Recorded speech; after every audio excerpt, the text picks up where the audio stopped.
In California, whether you come from NorCal or SoCal or the Inland Empire or the coast, we have to remember that we are one state.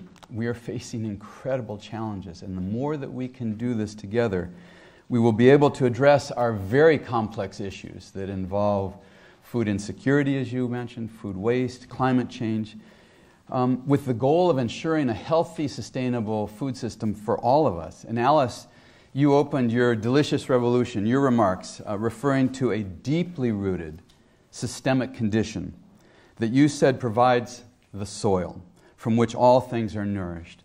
And as a farmer, I can't think of a better way, a better metaphor than to begin this evening's discussion and conversation with you all. I want to take a moment to read a passage about soil and ask you to think, while I'm reading it, who might have written this, and when was it written? Can you hear me if I stand out here? The soil is the mother of us all, plants, animals, and men. The phosphorus and calcium of the soil build our skeletons and nervous systems. Everything else our bodies need, except air and sun, comes from the earth. Nature treats the earth kindly.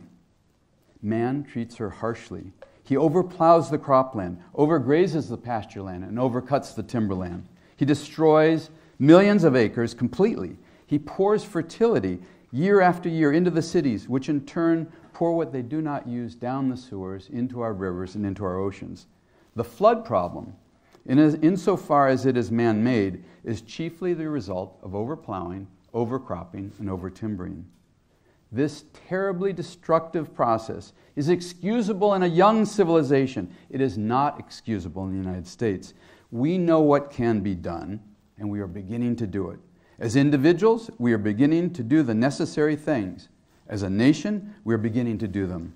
The public is waking up, and just in time. In another 30 years, it might have been too late. That was U.S. Secretary of Agriculture Henry Wallace in 1938. Published in the Yearbook of Agriculture of that same year and entitled Soils and Men. Now, I know that we could change that title significantly now, but think of what was going on in our nation in terms of soils during the 30s with the Dust Bowl.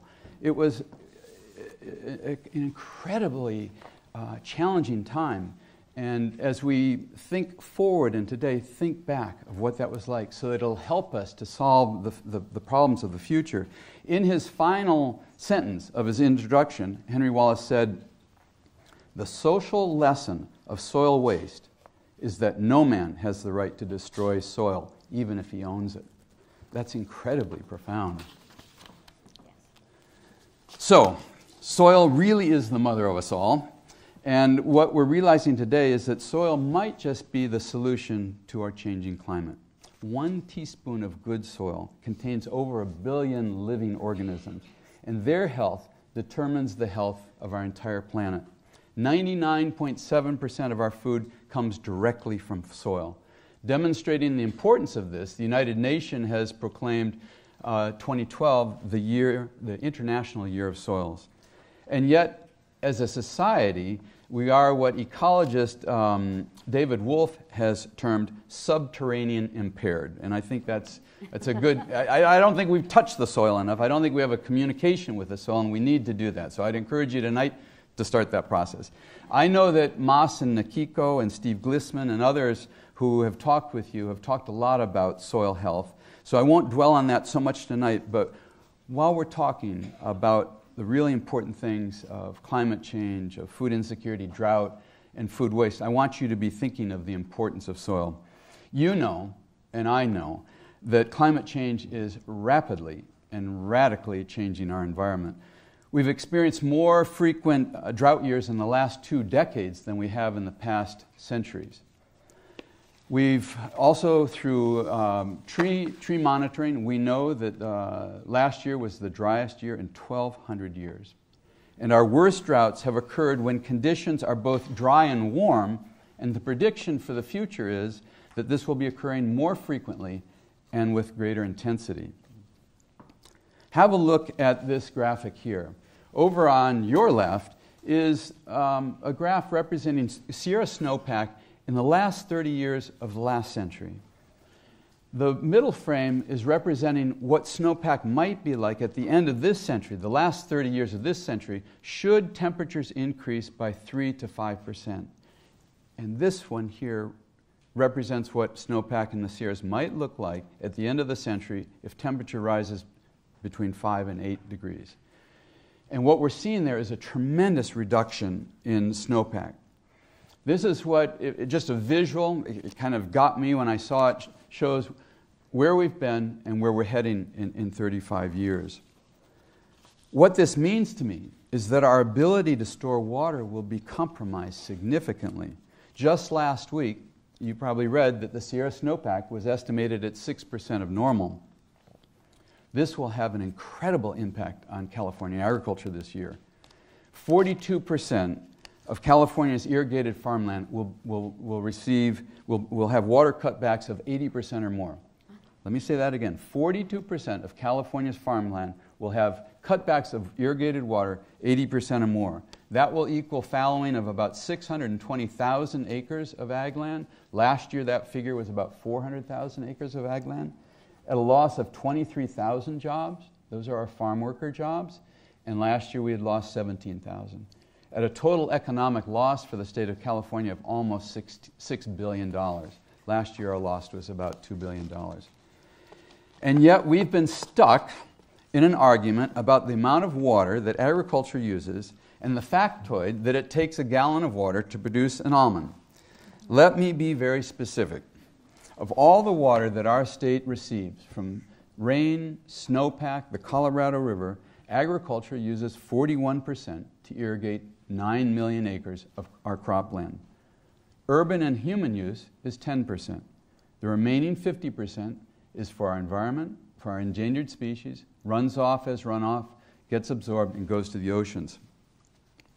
And just to put the issue of water used to produce an almond into perspective, it takes 35 gallons of water to produce a head of broccoli. I like broccoli. It takes 50 gallons of water to produce a cantaloupe. It takes 168 gallons of water to produce that wonderful rosy red watermelon that we all enjoy. 2,113 gallons of water to produce a pair of shoes. And you remember that latte that you talked about this morning? That was 53 gallons of water.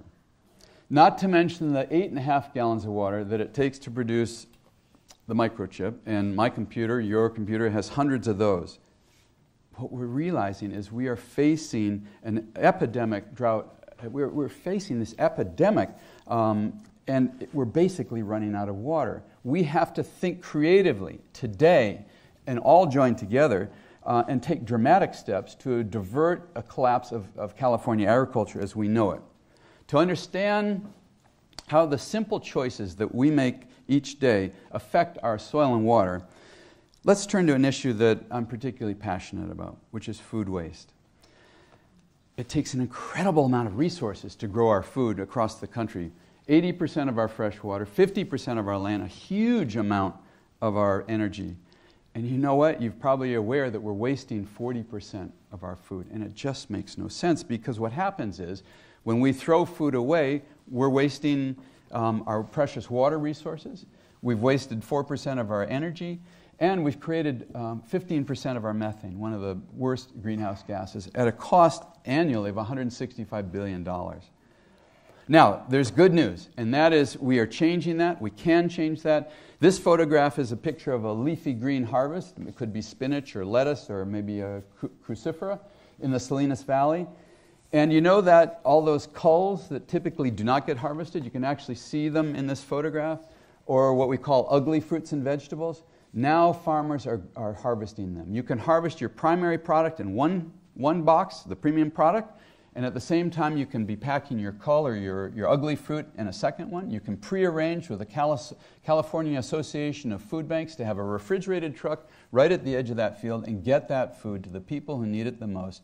When I grew up, food banks primarily had canned foods. Today, 50% of foods in California food banks come from vegetables, fruits and vegetables. So it's a tremendous incentive. As a matter of fact, speaking of incentives, As a grower today, if I donate foods, I can receive a 10% tax incentive. And we're trying to move forward a bill right now to increase that to 20% and have it cross over all types of foods.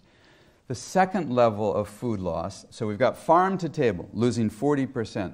The second area of food loss is at our retail. You know that bountiful display that looks so beautiful, and I go and I pick up that wonderful peach or that Alice you referred to, or that pear or tomato. Well, the one right next to it that I didn't pick is probably going to go into the trash. 600 pounds of fresh fruits and vegetables out of every grocery store across the nation. That's the average. And what we've been doing is we've been throwing them into landfills, creating that methane. This picture, I think any of us would have taken any of these fruits and vegetables home, absolutely lovely. Where they were headed to was a company called California Safe Soils in West Sacramento, turned into a liquid fertilizer that I put into our buried drip irrigation for our walnuts last week. We're an organic walnut operation. What an incredible win-win. It's a savings for the grocery store, it's a business for the people who are producing it, and it's a wonderful, nourishing element for what we do on the farm.